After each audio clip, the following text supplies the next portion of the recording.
भृगु अब नेपाल पहुंच चुका था क्योंकि उसे एक जड़ी बूटी लेने के लिए एवरेस्ट पहाड़ पर चढ़ना था। यह जड़ी बूटी जानवी की जान बचाने में काम कर सकती है और साधु के बताए मुताबिक ही भृगु नेपाल उसे लेने पहुंचा था। भृगु अकेला नहीं था, बल्कि लवी और झिलमिल भी उसके साथ आई थी। लवी को तो एक जिम्मेदारी का एहसास हो रहा था क्योंकि उसे लग रहा था कि जानवी की ऐसी हालत के पीछे उसका हाथ है। वहीं झिलमिल इसलिए भृगु के साथ आई थी क्योंकि वो भृगु की मदद करके जानवी की जान बचाना चाहती थी। आखिर वो भृगु के साथ बड़ी हुई थी और उसका भृगु के साथ एक अलग सा खास रिश्ता रहा है। पर नेपाल पहुंचकर भी भृगु की मुश्किल आसान होती हुई नहीं लग रही थी। दरअसल भृगु सर्दियों के मौसम में नेपाल पहुंचा था, जब लोग अक्सर एवरेस्ट पहाड़ पर चढ़ने से कतराते हैं। पर भृगु के पास आगे बढ़ने के अलावा कोई और रास्ता नहीं था और इस रास्ते में उसे शेरपा की जरूरत थी, जो कि अभी तक उसे मिल नहीं पाया था।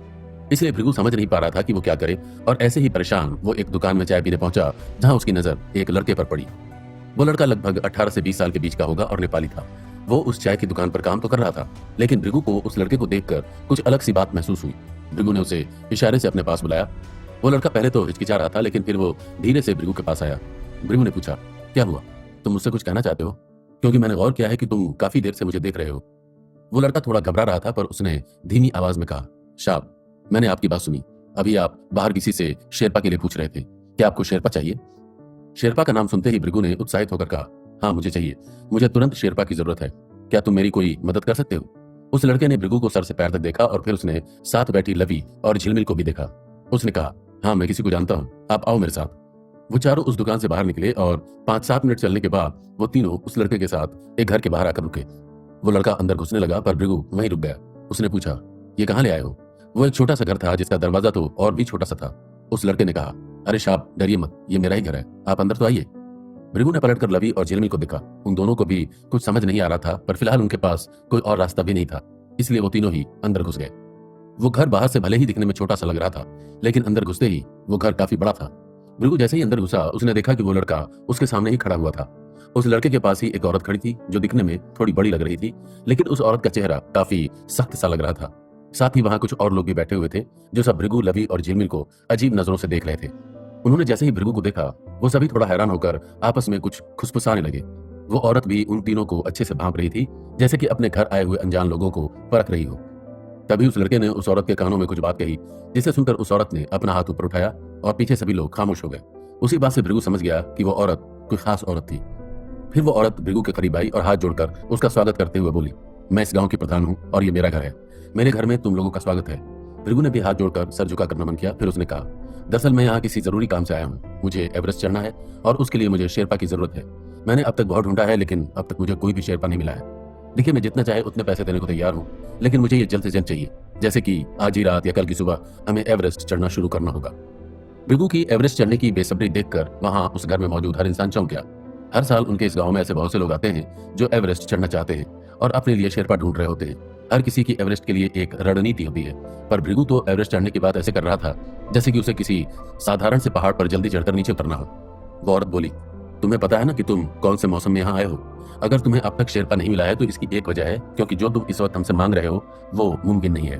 फिलहाल यहाँ बहुत ज्यादा ठंड है और तुम्हें देखकर तो लग भी नहीं रहा है कि तुम इस क्षेत्र में ज्यादा माहिर हो, इसलिए जो तुम बोल रहे हो वो बहुत ही खतरनाक बात है और इसके लिए पैसे भी कम पड़ जाएंगे। अभी फिलहाल कोई भी यहाँ इस काम को करने के लिए राजी नहीं होगा। भृगु ने तुरंत कहा, देखिए, मैं आज जब इस लड़के से मिला तो इसने मुझे खुद बताया कि शायद ये मेरी मदद कर सकता है और इसलिए ये मुझे यहाँ लेकर आया है। देखिए, मैं आपकी बात समझ रहा हूँ, लेकिन आप मेरी हालत नहीं जानती हैं। मैं यहाँ जो काम करने आया हूँ उसके लिए मेरा एवरेस्ट चढ़ना बहुत जरूरी है, क्योंकि किसी की जिंदगी उस पर निर्भर है। ये बात सुनते ही वो औरत एकदम से रुकी और उसने भृगु की आंखों में देखा। उसने कहा, लोग यहाँ एवरेस्ट अपने लिए चढ़ने आते हैं क्योंकि वो अपने नाम पर रिकॉर्ड बनाना चाहते हैं, और तुम्हारा कहना है कि तुम यहाँ वो पहाड़ इसलिए चढ़ने आए हो क्योंकि तुम किसी और की जिंदगी बचाना चाहते हो। मुझे ये बात अटपटी लग रही है। आखिर तुम्हारी सच्चाई क्या है? भृगु ने लवी को देखा और फिर लवी ने उसे इशारा किया। भृगु वहीं बैठा और उसने अपनी कहानी बतानी शुरू की। भृगु ने कहा, मैं एक अनाथ लड़का रहा हूँ जिसने अपने माता पिता को बहुत ही कम उम्र में खो दिया था। उसके बाद मुझे किसी और ने पाला पोसा और फिर मैं किसी और के ही साथ रह रहा था। इस सफर में मैंने बहुत उतार चढ़ाव देखे हैं, पर जब जानवी मेरी पत्नी मेरी जिंदगी में आई तो मुझे पहली बार एक असली परिवार का एहसास पता चला। उससे मुझे वो सुख मिला जो इंसान की जिंदगी में उसे उसके परिवार, उसके अपनों से मिलता है। हालांकि मेरे जीवन में लोगों की तो कमी नहीं है, लेकिन फिर भी आज अगर मेरी जिंदगी में कोई ऐसा है जिसे मैं वाकई में हर महीने में अपना कह सकता हूँ, तो वो सिर्फ मेरी पत्नी जानवी ही है। जानवी के बारे में सुनकर सबके चेहरे पर मुस्कुराहट भर आई, क्योंकि वो भृगु की बातों से ही उसका जानवी के प्रति प्यार देख सकते थे। फिर भृगु ने कहा, लेकिन अब मैं दोबारा अपने परिवार को खोने की कगार पर खड़ा हूँ। दरअसल जानवी को विषाक्त नाम के जीव ने काटा है और उसकी हालत बहुत ज्यादा खराब है। फिलहाल वो भारत में उदयपुर के पास एक पहाड़ पर है, जहां उसका इलाज एक साधु बाबा कर रहे हैं। उन्होंने ही मुझे इस वत्सनाभा जड़ी बूटी के बारे में बताया, जो एवरेस्ट की चोटी पर पाई जाती है। वो शायद बहुत ही दुर्गम है और बहुत ही कम मात्रा में उगती है, और मुझे वो जड़ी बूटी जानवी के लिए हासिल करनी ही है। मैं एक बार तो अपने परिवार को खो चुका हूँ, लेकिन दोबारा ऐसा नहीं होने दूंगा, और उसके लिए मुझे जो भी करना पड़ेगा वो मैं करने को तैयार हूँ। इसलिए आप मेरी मदद करेंगी। उस औरत और उसके घर वालों ने भृगु की पूरी कहानी सुनी और उस सबका दिल भर आया था। बाकी में एवरेस्ट चढ़ने के लिए उन लोगों ने जितनी भी कहानियां सुनी हुई हैं, ये कहानी उनसे काफी अलग थी, लेकिन सच्ची थी। पर खासकर उस औरत का ध्यान भृगु के बात पर ही अटक गया था। उसने पूछा, तुमने कहा कि वो उदयपुर के पास एक पहाड़ पर है, ये कौन सा पहाड़ है? भृगु को यह बात समझ नहीं आई, क्योंकि उसका ध्यान किसी और तरफ ही था। उसने पूछा, क्या आप भारत या फिर उदयपुर के बारे में जानती हैं? उस औरत ने दोबारा पूछा, पहाड़ का नाम बताओ। भृगु ने कहा, वो जागरा पर्वत पर है। ये वही पहाड़ है जहां एक साधु ने मुझे पाल पोस कर बड़ा किया था, और फिलहाल वही साधु जानवी का भी इलाज कर रहे हैं। लेकिन आप इस पहाड़ के बारे में इतनी उत्सुक क्यों हैं? उस पहाड़ का नाम सुनते ही वो औरत एकदम से अपने घुटनों पर नीचे बैठ गई और हाथ जोड़कर जमीन पर माथा टेकने लगी। वो कोई तो प्रार्थना बड़बड़ाने लगी, और उसे देखकर उसके घर के बाकी लोग भी ठीक वैसा ही करने लगे। उस औरत ने फिर भृगु को अचरज भरी नजरों से देखा और कहा, तुम उस पहाड़ पर बड़े हुए हो और मुझसे पूछ रहे हो कि मैं चौंक क्यों रही हूँ? क्या तुम्हें वाकई में नहीं पता है कि वो पहाड़ कितना जागृत पहाड़ है? अरे उस पहाड़ से जुड़ी हमारी ग्रंथों में भी एक कथा है, और वो पहाड़ प्राचीन इतिहास के हिसाब से बहुत ही खास पहाड़ है। मैं तो आश्चर्यचकित हूँ कि तुम्हें इसके बारे में कोई जानकारी कैसे नहीं है, जबकि तुम्हारा कहना है कि तुम्हें एक साधु ने पाला है। फिर उस औरत ने कहा, खैर, मैंने तुम्हारी कहानी सुनी है और मुझे तुम्हारी बीवी के लिए बहुत बुरा भी लग रहा है, पर मैं तुमसे एक ही बात कहूंगी कि अगर उस लड़की के साथ ऐसा हुआ है तो शायद इसका मतलब है कि उस लड़की के जाने का समय आ चुका है। इसलिए उसे जबरदस्ती रोकने की कोशिश मत करो, बल्कि उसे अपने आगे के सफर पर निकलने दो। बेटा, शायद तुम्हें लग रहा होगा कि ये अंत है, लेकिन मौत अंत नहीं होता है, बल्कि यहाँ से तो हमारी आत्मा का एक नया सफर शुरू होता है, जो जरूरी भी है। वो औरत भृगु को समझाने की कोशिश कर रही थी, लेकिन उसकी कोई भी बात भृगु के कानों पर ही नहीं पड़ी। वो गुस्सा होकर खड़ा हो गया और उसने भड़कते हुए कहा, आज यहाँ इतने सारे लोग बैठे हैं जो शायद आपके ही परिवार के लोग हैं। अगर मैं इनमें से एक को मौत की घाट उतार दूं, तो क्या आप तब भी यही कहेंगी कि शायद उनका अंत आ चुका था और इसलिए उसे मर जाना ही चाहिए? मैं यहाँ आपके परिवार से मदद मांगने आया था, ना कि आपसे फालतू की बातें सुनने। इसलिए मुझे बताइए कि आप मुझे शेरपा दिलवा सकती हैं या नहीं, क्योंकि मैं रुकने वाला तो नहीं। अपने ही घर में अपनी बेइज्जती देखकर उस औरत ने भी भृगु से गुस्से में कहा, अभी के अभी मेरे घर से बाहर निकलो। तुम अपने आप को समझते क्या हो? एक तो मैं तुम्हारी भलाई की ही बात कर रही हूँ, और तुम हो कि मुझे उल्टी सीधी बातें कह रहे हो। निकलो मेरे घर से। इतना कहकर उन लोगों ने भृगु, लवी और झिलमिल को अपने घर से धक्के मारकर निकाल दिया। बाहर निकलते ही भृगु ने देखा कि बर्फ पड़ने लगी थी और हल्की हल्की बर्फबारी हो रही थी। उन लोगों ने अपने जैकेट को कसा और भृगु ने दूर दिख रहे एवरेस्ट की ओर देखा। उसने लवी और झिलमिल से कहा, मैंने बहुत कोशिश की, लेकिन अब बस हो गया। मैं यहाँ इन चीजों में समय बर्बाद कर रहा हूँ और वहाँ पल पल बीतता जा रहा है, जब जानवी अपने शरीर में बढ़ते हुए उस जहर को रोक भी नहीं पा रही है। लेकिन अब बस हो गया, क्योंकि मैंने फैसला कर लिया है। झिलमिल ने पूछा, मतलब? भृगु अभी भी एवरेस्ट की ओर ही देख रहा था और उसने कहा, हम इसी वक्त उसकी चढ़ाई शुरू कर रहे हैं। मैं तो वहां जा रहा हूँ, लेकिन तुम लोगों पर इसकी कोई पाबंदी नहीं है, क्योंकि हाँ, ये खतरनाक होने वाला है। इसलिए तुम लोग सोच लो कि तुम्हें क्या करना है, क्योंकि अगर तुम आगे नहीं भी चलोगे तो मैं तुम्हें कोई दोष नहीं दूंगा, पर मेरा फैसला तो पक्का है। इतना कहकर भृगु आगे निकल गया। उसके मन में जोश भरा हुआ था और जानवी को बचाने का जुनून उसे आगे लेकर जा रहा था। इसलिए उस पर ठंड, पहाड़ की कठिनाई, किसी भी चीज का कोई असर ही नहीं हो रहा था। भृगु को ऐसे आगे बढ़ते हुए देख लवी और झिलमिल भी उसके साथ हो लिए, क्योंकि वो भी जानते थे कि हर पल उनके लिए बहुत ही खास है और वो उसे ऐसे ही बर्बाद नहीं कर सकते हैं। क्या भृगु अपने जुनून के दम पर एवरेस्ट की चढ़ाई कर पाएगा? जानने के लिए सुनिए मसीहा डॉक्टर का अगला एपिसोड। भृगु ने बहुत कोशिश कर ली थी, लेकिन अभी तक उसे ऐसा कोई भी इंसान नहीं मिला था जो एवरेस्ट चढ़ने में उसकी मदद कर सके। फिलहाल भृगु को एक घर मिला था, जहां उसने मदद मांगने के लिए उन्हें अपनी पूरी कहानी भी सुनाई, पर उन्होंने भी मदद करने से साफ इनकार कर दिया था। इसलिए बेबस होकर भृगु ने फैसला कर लिया था कि वो अब अकेले ही एवरेस्ट चढ़ने की कोशिश करेगा। लवी और झिलमिल इस फैसले से बहुत ज्यादा खुश तो नहीं थे, क्योंकि वो जानते थे कि इसमें कितनी परेशानी हो सकती है, पर भृगु का जुनून देखकर वो मना भी नहीं कर पाए और उसके साथ चल दिए। उन तीनों ने उस बर्फबारी वाली रात में जैसे तैसे वक्त गुजारा और एक छोटे से ढाबे में रात गुजारी। उस जगह पर भी बर्फ पड़ने के बाद ठंड इतनी बढ़ चुकी थी कि वो लोग सोच भी नहीं पा रहे थे कि इस सफर में उनका आगे क्या हाल होने वाला है। पर भृगु इन दूसरी चीजों के बारे में सोचना भी नहीं चाहता था। उसने जो एक बार तय कर लिया था, तो वो किसी भी हालत में अब उसे जल्द से जल्द पूरा करना चाहता था। अगले दिन सुबह सुबह भृगु सीधे एयरपोर्ट पहुंचा। उसने एक हेलीकॉप्टर बुक किया और वो लोग उस हेलीकॉप्टर में बैठकर एवरेस्ट बेस कैंप की तरफ निकल पड़े। हालांकि ये सारे रास्ते लोग आमतौर पर ट्रैकिंग करके जाते हैं, पर भृगु के पास उतना वक्त नहीं था कि वो रास्ते पर चलते हुए ये वक्त गंवाए। इसलिए 1 घंटे में वो एवरेस्ट बेस कैंप पर पहुंच गए। एवरेस्ट बेस कैंप वो जगह है जहां से लोग फिर एवरेस्ट पहाड़ की चढ़ाई असलियत में शुरू करते हैं, लेकिन उससे पहले लोग कैंप में आकर थोड़ा रुकते हैं ताकि उनके शरीर को इतनी ऊंचाई पर होने का आभास हो और वो उससे तालमेल बिठा पाए। एवरेस्ट दुनिया का सबसे ऊंचा पहाड़ है और उस पर चढ़ना बहुत ही मुश्किल है। इसे चढ़ने की कोशिश तो बहुत से लोग करते हैं, पर ऊपर तक पहुंचना हर किसी के बस की बात नहीं हो पाती है। काफी लोग बीच रास्ते में ही दम तोड़ देते हैं, किसी का शरीर साथ छोड़ देता है तो किसी की हिम्मत टूटने लगती है। कोई बर्फ में धंसकर एवरेस्ट में ही समाधि ले लेता है तो कोई मौसम की वजह से चूक जाता है। पर जितने भी लोग इसे चढ़ने का प्रयास करते हैं, हर किसी के पास अपने जीवन भर के लिए एक कहानी जरूर बन जाती है, क्योंकि एवरेस्ट चढ़ना या उसकी कोशिश भी करना अपने आप में ही एक जंग जीतने के बराबर है, जहां आपके सामने दूसरा प्रतिद्वंदी यह महान पर्वत होता है। इसलिए जो भी ये कोशिश करता है वो अपने आप में ही एक बलवान होता है। जब भृगु हेलीकॉप्टर से नीचे उतरा तो वहां चारों ओर सिर्फ और सिर्फ सफेद चादर सी थी। उन तीनों ने तुरंत ही अपने चश्मे निकालकर पहन लिए, क्योंकि उसके अलावा वहां कुछ भी देखना बहुत ही मुश्किल हो रहा था। भृगु ने ऊपर चढ़ने के लिए सारा इंतजाम कर लिया था और उन तीनों ने ही आपस में सामान को बांट लिया था ताकि वो धीरे धीरे आराम से पहाड़ पर चढ़ पाए। उतरते वक्त भी हेलीकॉप्टर के पायलट ने भृगु से पूछा, सर आप जानते हैं ना कि ये खतरनाक है, आप फिर भी आगे जाना चाहते हैं? अगर मैं यहाँ से चला गया तो आपके लिए ज्यादा कोई उम्मीद नहीं रह जाएगी और कोई यहाँ मदद करने वाला भी नहीं होगा।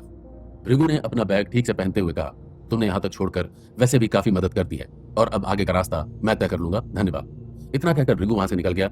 वो तीनों एवरेस्ट बेस कैंप पर खड़े होकर ऊपर की ओर देखने लगे और फिर भृगु ने अपने साथियों से कहा, बस अब जो हमने कदम आगे बढ़ाया तो फिर पीछे लौटने का रास्ता बंद हो जाएगा, इसलिए मैं तुम दोनों को ही एक और मौका दे रहा हूँ कि तुम अच्छे से सोचकर ही आगे बढ़ो। पीछे बैठकर बात करना एक बात थी, लेकिन अब तुम सामने इस विशाल पर्वत को देख सकते हो और इसलिए अगर तुम्हें डर भी लग रहा है तो मैं समझ सकता हूँ। तभी झिलमिल साइड से आगे बढ़ते हुए बोली, तुम बातें बहुत करते हो और उसमें समय भी बहुत बर्बाद करते हो, इसलिए मैं तो चली, तुम आते रहना। झिलमिल और लवी को आगे जाते हुए देखकर भृगु मुस्कुराया और वो भी आगे बढ़ चला। वो पूरा रास्ता ही सर्दी के मौसम की वजह से बर्फ से ढका हुआ था और उसकी वजह से उनकी मेहनत भी बढ़ गई थी। दिन के समय सूरज की रोशनी में ठंड कम हो गई थी, लेकिन फिर भी भृगु और बाकी लोग पूरे तरीके से कपड़े पहने हुए थे ताकि कोई भी चीज उनके रास्ते में रुकावट ना पैदा कर सके। वो लोग धीरे धीरे कदम बढ़ाते हुए आगे बढ़ने लगे और थोड़ी बहुत चढ़ाई उन्होंने कर भी ली थी। हालांकि भृगु में जुनून की कोई कमी नहीं थी, पर फिर भी उसमें उस जगह की पूरी समझ नहीं थी। एवरेस्ट आम पहाड़ों की तरह नहीं था और उसमें इतना संभल कर चढ़ना पड़ता था, क्योंकि एक गलत कदम और इंसान किसी खाई में गिर सकता था। इसलिए भृगु को उन चीजों को भी बार बार देखना पड़ रहा था। लवी मौसम का हाल देख रही थी और उसने भी मौसम को समझने की जिम्मेदारी उठाई थी। यहाँ अगर आंधी चले या फिर बर्फीला तूफान आने वाला हो तो वो एवरेस्ट की चढ़ाई पर असर डाल सकता है और इसलिए मौसम का ध्यान देना खास जरूरी हो जाता है। भृगु सबसे आगे था और लवी उसके बाद थी और सबसे पीछे झिलमिल चल रही थी। उन तीनों के लिए ही ये चीज बहुत ही अलग और कठिन थी, पर वो पूरी जान डाल रहे थे। कुछ देर तक ऐसे ही चलते रहने के बाद अचानक एक जगह पर वो थोड़ा रुके। झिलमिल थक गई थी और भृगु ने बाकी दोनों लड़कियों को थोड़ा आराम देने का सोचा। वो दोनों रुके हुए थे, तभी लवी भी मौसम का हाल ही देख रही थी। अब दिन हो गया था और कुछ ही देर में वहां अंधेरा भी होने वाला था। लवी ने देखा कि मौसम में कुछ बदलाव दिख रहा है। उसने कहा, भृगु मैंने पहले जब देखा था तब तो ऐसा नहीं लगा था, लेकिन अभी मौसम का हाल देखकर मुझे लग रहा है कि हम जिस रास्ते पर चल रहे हैं वहां शायद बर्फ की आंधी आने वाली है। मुझे नहीं लगता है कि हमें इस रास्ते पर आगे बढ़ना चाहिए। ये बात सुनते ही भृगु उठकर खड़ा हुआ और उसने ऊपर की ओर देखा। उसने दोबारा लवी से पूछा, ये तुम इतना यकीन के साथ कैसे कह सकती हो? क्योंकि मुझे तो आसमान से ही लग रहा है और फिलहाल तो ऐसी किसी आंधी की गुंजाइश नहीं दिख रही है। लवी, अगर हम इस रास्ते से हटे इसका मतलब है कि नीचे जाना पड़ेगा और वो हमारे लिए फिर से शुरुआत करने वाली बात होगी। हमने काफी चढ़ाई कर ली है, तो ऐसे में दोबारा नीचे जाना मुझे सही नहीं लग रहा है। लवी ने कहा, भृगु मैं तुम्हारे मन का हाल समझ रही हूँ, लेकिन तुम भी समझो कि अगर तुम्हें जानवी के लिए वो बूटी इकट्ठा करनी है तो उसके लिए तुम्हें जिंदा रहना पड़ेगा और जो तुम करने की सोच रहे हो वो तुम्हें तुम्हारे मौत की तरफ लेकर जाएगी। भृगु, इस पहाड़ पर बर्फीली आंधी कोई मजाक की बात नहीं है जिसे तुम हंसते खेलते हुए पार कर सको। वो हमें अपने साथ पता नहीं कहाँ उड़ा ले जाएगी। इसलिए मेरी सलाह है कि हमें यहाँ से नीचे हटना ही पड़ेगा। भृगु का दिल तो इस बात के लिए तैयार ही नहीं हो रहा था और वो बार बार लवी से तर्क कर रहा था। उसने तो एक पल पर लवी से यह भी कह दिया कि वो और झिलमिल नीचे चले जाएं, पर भृगु खुद आगे बढ़ता रहेगा। आखिरकार लवी ने चिढ़कर झिलमिल से कहा, झिलमिल तुम तो इसकी पुरानी साथी हो, तो अब तुम ही से समझाओ। अरे इसे जानवी के लिए वो बूटी लेनी है, पर इसका मतलब ये तो नहीं कि वो अपनी ही जान खतरे में यूं डालता रहे। भृगु, तुमने कहा कि तुम्हें पहाड़ चढ़ना है तो हम तुम्हारे साथ चले आए, लेकिन अब जो तुम कह रहे हो वो खुदकुशी की बात होगी। अरे जब तुम आगे बढ़ ही नहीं पाओगे तो फिर यहाँ रुकने का मतलब ही क्या बनता है? इसलिए मेरी बात मानो और वापस चलो। झिलमिल ने भी लवी की बात सुनकर भृगु को यही सलाह दी कि फिलहाल उन्हें वहां से निकल जाना चाहिए। उसने कहा, भृगु मैं तुमसे वादा करती हूँ कि हम इस पहाड़ पर जरूर चढ़ेंगे और हम जानवी को भी ठीक करेंगे। आखिर मुझे उससे मिलना भी तो है, पर इस चक्कर में तुम अपनी जान के साथ ऐसे मत खेलो। भृगु बार बार ऊपर की ओर देखे जा रहा था क्योंकि उसका दिल तो मान ही नहीं रहा था, पर वो भी जानता था कि लवी सही कह रही है। इसलिए उन लोगों ने वापस मुड़ने का फैसला किया। वो लोग नीचे की ओर चलने ही लगे थे, तभी वहां धीरे धीरे हवा चलने लगी। ये देखते ही भृगु ने लवी को देखा और उन्होंने जल्दी जल्दी नीचे उतरना शुरू किया। लवी ने जो कहा था वो बिल्कुल सही था और हो भी रहा था। उसे देखते हुए वो लोग फटाफट उतरने लगे, तभी हवा की गति और ज्यादा तेज हो गई। लवी को एक बड़ा सा पत्थर नजर आया और उसने बाकी सबको उसकी ओर जाने का इशारा किया। वो तीनों उस पत्थर के नीचे छुपकर बैठ गए और हवा के रुकने का इंतजार करने लगे। वहां काफी तेज आंधी आई और वो तीनों आपस में एकदम चिपक कर बैठे रहे ताकि उन्हें उसका ज्यादा प्रभाव पता न चल पाए। कुछ ही देर में वो आंधी धीरे धीरे बंद हो गई। उसके रुकते ही रात भी हो चुकी थी और फिलहाल उनके लिए आगे बढ़ना मुश्किल था। इसलिए भृगु ने कहा, ठीक है, हम नीचे कैंप के पास चलकर वही टेंट लगाते हैं और आज रात रुकते हैं। कल भोर होते ही वापस चलना शुरू करेंगे। इस बात पर बाकी दोनों ने भी सहमति जताई और वो फटाफट नीचे उतरने लगे। रात के अंधेरे में उन्होंने अपने सर के पास लगाई हुई बत्ती को जला रखा था और उसी से रास्ता देखते हुए धीरे धीरे उतर रहे थे। अब कैंप ज्यादा दूर नहीं था और वो तीनों ही आज की पढ़ाई से अच्छा खासा थक चुके थे। एक दो बार तो लवी और झिलमिल इधर उधर गिरते हुए भी बचे थे और भृगु ने ही उन्हें बचाया था। ये सफर भृगु ने जितना सोचा था उससे कहीं ज्यादा मुश्किल साबित हो रहा था। कैंप से थोड़ा ऊपरी हिस्से में दोबारा से बर्फीली आंधी चलने लगी। इस आंधी के बारे में लवी भी समझ नहीं पाई थी और नीचे उतरने की जल्दी में उसने इस पर ज्यादा ध्यान भी नहीं दिया था। इसलिए इस आंधी से वो तीनों ही सकते में आ गए। उन्होंने चारों ओर देखा पर इस बार वहां ना तो कोई पत्थर था और न ही कोई दूसरी छुपने की जगह थी। भृगु ने कहा, यहाँ तो कुछ भी नहीं है जिससे हम खुद को बचा पाए, इसलिए रुकने का कोई फायदा नहीं होगा। हमें जल्दी नीचे पहुंचने की कोशिश करनी पड़ेगी क्योंकि वही कैंप में जाकर हम बच पाएंगे। बाकियों ने भी हाँ कहा क्योंकि उनके मुताबिक भी वहां दूसरा कोई और रास्ता नहीं था। वो लोग नीचे उतरने की तेजी से कोशिश तो कर रहे थे लेकिन हवा और तेज होती जा रही थी। उस तेज हवा में उन्हें ठीक से रास्ता भी नहीं दिखाई दे रहा था। एक दो बार तो वो रास्ता भी भटकने लगे लेकिन फिर उन्होंने सही रास्ता पकड़ा, पर आंधी की वजह से नीचे उतरना बहुत मुश्किल साबित हो रहा था। तभी एक जगह पर लड़खड़ा कर लवी नीचे गिरी। भृगु और झिलमिल ने ये देखते ही उसे संभालने की कोशिश की लेकिन तभी वहां बर्फ का एक बड़ा सा ढेला उनकी तरफ आने लगा और इससे पहले कि कोई भी उसे देख पाता या उससे बचने की कोशिश कर पाता, उस ढेले से टकराकर भृगु और झिलमिल भी इधर उधर गिर पड़े। वहां सिर्फ तेज हवा की ही आवाज आ रही थी और ये तीनों लोग बर्फ में ही गिरे हुए थे। लवी और झिलमिल तो बेहोश हो चुके थे और भृगु जो उनसे थोड़ी दूर पर जाकर गिरा था वो धीरे से उठा। भृगु जैसे ही उठा उसे कुछ भी दिखाई नहीं दे रहा था। भृगु ने अपनी आंखों में पहने हुए चश्मे को साफ किया और फिर देखने की कोशिश की लेकिन तब भी उसकी आंखों के आगे अंधेरा ही छाया हुआ था। भृगु हड़बड़ा गया और इधर उधर हाथ पैर मारने लगा। उसने लवी और झिलमिल को आवाज भी लगाई लेकिन कोई जवाब नहीं मिला। भृगु को कुछ समझ ही नहीं आ रहा था कि वो क्या करे क्योंकि वो एवरेस्ट के रास्ते में रात के अंधेरे में बर्फ पर दो और लोगों के साथ जख्मी पड़ा हुआ था और इस वक्त उनकी मदद के लिए कोई भी वहां मौजूद ही नहीं था। अचानक से भृगु भी बेहोश होकर वहीं गिर पड़ा और वो आंधी अब रुक चुकी थी। क्या भृगु, लवी और झिलमिल इस आंधी से जिंदा बचकर निकल पाएंगे? जानने के लिए सुनिए मसीहा डॉक्टर का अगला एपिसोड। भृगु, लवी और झिलमिल बेहोश होकर एवरेस्ट बेस कैंप के थोड़ा ऊपर ही गिरे हुए थे और भृगु की तो आंखों की रोशनी भी जा चुकी थी। बेहोश होने से पहले उसे बस अंधेरा ही याद था, इसलिए जब उसने दोबारा आंखें खोली तो उसे दोबारा से कुछ दिखाई नहीं दे रहा था। उसने फिर अपनी आंखों को बंद किया और फिर से खोला, पर इस बार उसकी आंखों के आगे अंधेरा नहीं बल्कि एक तेज रोशनी थी जिसके प्रकाश की वजह से भृगु कुछ और देख ही नहीं पा रहा था। उसने दोबारा आंखें बंद करके खोली पर इस बार उसे एक चेहरा नजर आया। वो चेहरा देखते ही भृगु एकदम से घबरा गया और लपक कर उठ बैठा। उसने इधर उधर देखा और गौर किया कि वो एक हॉस्पिटल के बिस्तर पर लेटा हुआ था और उसके पास वही लड़का बैठा हुआ था जो उसे चाय की दुकान पर मिला था। उस लड़के को देखते ही कुछ पल के लिए भृगु हड़बड़ा गया और इधर उधर देखने लगा। उसने गौर किया कि लवी और झिलमिल भी उसके पास के ही बिस्तर पर लेटी हुई थी और वो दोनों अभी भी बेहोश थी। उन्हें देखते ही भृगु तुरंत उनके पास जाने लगा लेकिन उस लड़के ने भृगु को रोकने की कोशिश की। भृगु ने उसे हाथ दिखाकर रुकने के लिए कहा और वो धीरे धीरे चलकर लवी और झिलमिल को देखने लगा। वो दोनों आराम से सो रही थी और उनके चेहरे पर कुछ दागों के अलावा उनके शरीर में कोई भी परेशानी की बात नहीं दिख रही थी। भृगु ने उस लड़के से पूछा, हम यहाँ कैसे आए और हमें क्या हुआ है? ये दोनों ठीक तो है ना? तभी वहां वही औरत आई जिसने भृगु को अपने घर से धक्के मारकर बाहर निकाला था। उस औरत को देखकर भृगु और भी ज्यादा हैरान हो गया और उसे कुछ समझ ही नहीं आ रहा था। उसने उस औरत से भी पूछा, आप यहाँ क्या कर रही हैं और हम पहाड़ से यहाँ कैसे पहुंचे? मुझे तो याद है कि वहां आंधी चल रही थी और फिर हम गिर गए थे और मुझे कुछ भी दिखाई नहीं दे रहा था, फिर ये सब कैसे?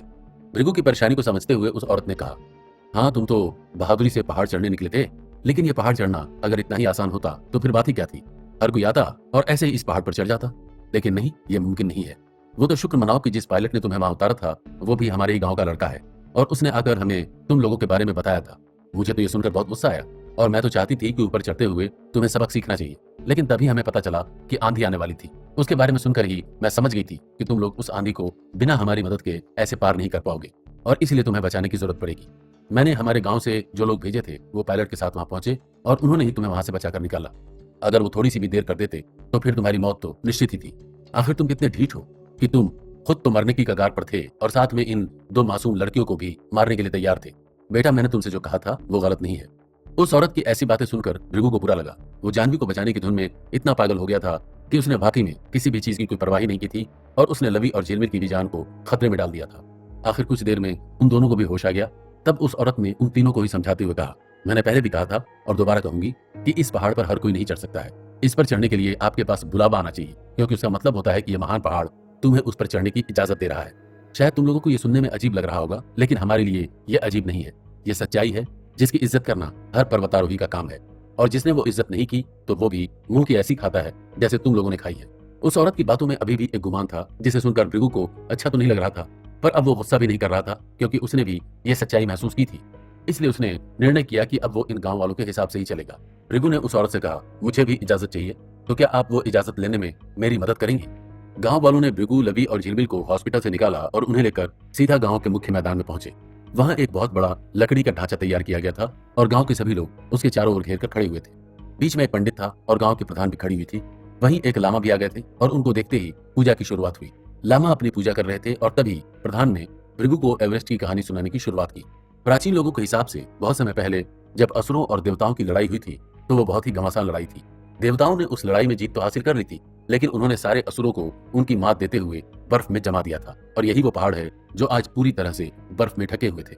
हराने के बाद भी देवताओं ने इस बात का पूरा ध्यान रखा कि असुर दोबारा इस दुनिया में कलह करने न लौट पाए, और इसलिए उन्होंने इन सभी पहाड़ों के ऊपर अपना स्थान बना लिया और उस पर विराजमान हो गए। वैसे ही शेरपाओं के लिए एवरेस्ट इस दुनिया की माँ है और वो उसे चोमू लुंगमा के नाम से बुलाते हैं। उनके लिए एवरेस्ट पर कदम रखने से पहले उन्हें अपनी इस माँ से इजाजत लेनी ही पड़ेगी, क्योंकि उसी के आशीर्वाद से ही वो सफलतापूर्वक ये चढ़ाई पूरी कर पाएंगे और सही सलामत नीचे लौट पाएंगे। इसलिए ये पूजा तो एवरेस्ट चढ़ने के लिए बहुत ही जरूरी है। और जहां तक बात रही शेरपाओं की, तो वो इस दुनिया के सबसे काबिल, निडर और शारीरिक रूप से भी एक बहुत ही संपन्न और मजबूत प्रजाति के लोग हैं। तुम ये भी कह सकते हो कि जैसे उनकी इस माँ ने उन्हें इस पर्वत पर चढ़ने के लिए खास तौर पर चुना है, ताकि वो इस पर्वत की रखवाली भी करते रहें और हमेशा इसके लिए डटकर खड़े रहें। इसलिए तो लोग यहाँ आकर खासकर शेरपाओं के लिए ही पूछते हैं, क्योंकि उनके बिना इस पहाड़ पर चढ़ना असलियत में मुमकिन ही नहीं है। वो लोग सिर्फ सामान ही नहीं ढोते हैं, बल्कि इस पहाड़ की पूरी छवि उनके मन में एकदम स्पष्ट बसी हुई है। जिस तरह से वो इस पहाड़ को जानते हैं, वैसे शायद ही कोई और जान सकता है। वो अपनी जान पर खेलकर हंसते हुए बार बार ये पहाड़ चढ़ते हैं, क्योंकि ये उनकी इस माँ की इच्छा है और वो उसे पूरा करने के लिए बाधित है। वहाँ पूजा पूरे जोर शोर से चल रही थी और तिब्बती नियमों के हिसाब से लामा पूजा कर रहे थे। वहाँ नगाड़े बज रहे थे और लोग अपने मंत्र भी पढ़ रहे थे। सब हाथ जोड़कर पूरे ध्यान से इस पूजा में खोए हुए थे। भृगु, लवी और झिलमिल के लिए ये एक बहुत ही अजीब और अनोखा अनुभव था। भृगु ने सोचा नहीं था कि यहाँ के लोगों के लिए ये पूजा कितना मायने रखती है, पर सबको देखकर और उस पूरी जगह में फैली हुई जो एक शक्ति थी उसे अनुभव करते हुए भृगु को इस पूजा की और सामने खड़े उस विशाल पहाड़ की शक्ति का भी अंदाजा हो गया। उसने भी आखिरकार हाथ जोड़कर माथा टेका और दिल ही दिल में अपने लिए माफी, इजाजत और सफलता की दुआ मांगी। पूजा खत्म होने के बाद भृगु ने गांव के प्रधान से कहा, मैं अब आपकी बात समझ गया हूँ और मैं जानता हूँ कि ये आप लोगों के लिए कितना खास होता है। अब मैं भी इसकी पूरी इज्जत करता हूँ और अपनी पहले की हरकत के लिए दिल से माफी मांगता हूँ। लेकिन फिर भी मैं एक चीज कहूंगा कि मैं इस पहाड़ पर चढ़ना चाहता हूँ। देखिए, मैं पूजा में बैठ गया और अब तो मैंने इजाजत भी मांग ली है और आप लोगों ने भी वो इजाजत ले ली है, इसलिए अब मैं और देर नहीं कर सकता हूँ, मुझे जाना ही होगा। उसकी हालत देखकर वो प्रधान और उसके साथ खड़े बाकी सभी लोग भी हैरान हो गए। वो अचरज में थे, क्योंकि भृगु इस मौसम में चढ़ाई की बात सोचकर बहुत ही बड़ा खतरा अपने सर पर ले रहा था, पर वो अपनी बात पर डटा हुआ था और उसे देखकर साफ पता चल रहा था कि वो टस से मस नहीं होगा, और अगर किसी ने उसकी मदद नहीं की तो फिर से वो वही कदम उठाएगा जो उसने पहले किया था। तभी भृगु ने अपने बैग में से वो पत्थर निकाला। भृगु वो पत्थर हमेशा ही अपने पास रखता है, क्योंकि उसे कभी भी उसकी जरूरत पड़ सकती है, और साथ ही वो उस पत्थर को अपने दुश्मनों के हाथों से भी दूर रखना चाहता है। उसने वो पत्थर निकालकर उस ग्राम प्रधान को दिखाया और कहा, ये एक बहुत ही खास चीज है। आपको शायद ये दिखने में तो एक साधारण पत्थर लगेगा, लेकिन ये साधारण बिल्कुल भी नहीं है। ये मेरे परिवार का खास पत्थर है और इसलिए मेरे लिए बहुत ही कीमती है। मैंने आज तक इसकी रखवाली की है और शायद आगे भी करता रहता, लेकिन आज कोई और चीज दांव पर लगी हुई है। इसलिए मैं चाहता हूँ कि आप ये पत्थर मुझसे ले लें, लेकिन बदले में मुझे शेरपा दे दीजिए। देखिए, पहाड़ तो मैं चढ़ूंगा ही, चाहे आप मेरी मदद करो या ना करो। हाँ, अगर मेरे साथ लोग होंगे तो मैं अपना काम और जल्दी पूरा कर पाऊंगा, जो मेरी जानवी के लिए काफी मददगार साबित होगा। इसलिए अब आपकी मर्जी है कि आपको क्या करना है। भृगु ने वो पत्थर प्रधान की तरफ बढ़ाया। प्रधान ने वो पत्थर अपने हाथ में लिया और हाथ में लेते ही वो पत्थर एकदम से चमकने लगा, जिसे देखकर प्रधान एक पल के लिए थोड़ा चौंक गई। उन्होंने उस पत्थर को अपने दूसरे लोगों को दिया और सभी ने उस पत्थर को अपने हाथ में लेकर देखा। वो पत्थर वाकई में दिखने में जितना ही साधारण दिखता है, उसकी असली ताकत का एहसास उसे छूते ही अलग सा महसूस होता है, जो उन सभी लोगों ने महसूस किया। वो सभी उसके बारे में आपस में कुछ कहने लगे। आखिर वो पत्थर दोबारा घूमकर प्रधान के हाथ में आया और उन्होंने वो पत्थर भृगु की तरफ बढ़ाते हुए कहा, मैं जानती हूँ कि तुम क्या चाहते हो, और हालांकि मैं उस बात से एकदम सहमत तो नहीं हूँ, लेकिन मैंने फैसला किया है कि मैं तुम्हारी मदद करूंगी। जहां तक बात रही इस पत्थर की, तो इसे तुम वापस ले लो। उन्होंने वो पत्थर भृगु की तरफ बढ़ाया। भृगु ने कहा, लेकिन मैं तो ये आपको देना चाहता हूँ। आप मेरा यकीन मानिए कि ये एक बहुत ही खास पत्थर है और इसमें बहुत सी शक्तियां मौजूद हैं। उस औरत ने भृगु को शांत होने का इशारा किया और कहा, मुझे तुम्हारी इस बात से कोई फर्क नहीं पड़ता है, क्योंकि जैसा मैंने कहा कि ये हमारा पूजनीय पर्वत है, हमारी माँ है, इसलिए तुम ये पत्थर लेकर इस पहाड़ पर नहीं चढ़ सकते हो। कोई भी बाहरी शक्ति तुम्हारे साथ इस पर्वत पर नहीं जाएगी। और दूसरी बात, हमें तुम्हारा ये पत्थर नहीं चाहिए। अगर हम तुम्हारी मदद कर रहे हैं तो वो अपने दिल की भावना से कर रहे हैं। हमें उसके लिए किसी इनाम की जरूरत नहीं है और ना ही ऐसी किसी चीज का कोई लालच है। हम जानते हैं कि ये पत्थर बहुत कीमती है और इसकी असली जगह तुम्हारे पास ही है, और ये वही रहनी भी चाहिए।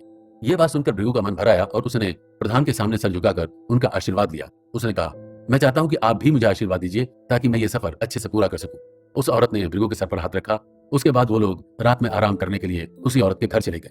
अगले दिन सुबह सुबह भृगु जब उस प्रधान के घर से निकलने लगा तो उसके साथ लवी और झिलमिल के अलावा 2 और शेरपा भी थे और वही भृगु के साथ ये चढ़ाई पूरी करने वाले थे। भृगु ने निकलते हुए प्रधान से कहा, मैं आपका ये एहसान कभी नहीं भूलूंगा।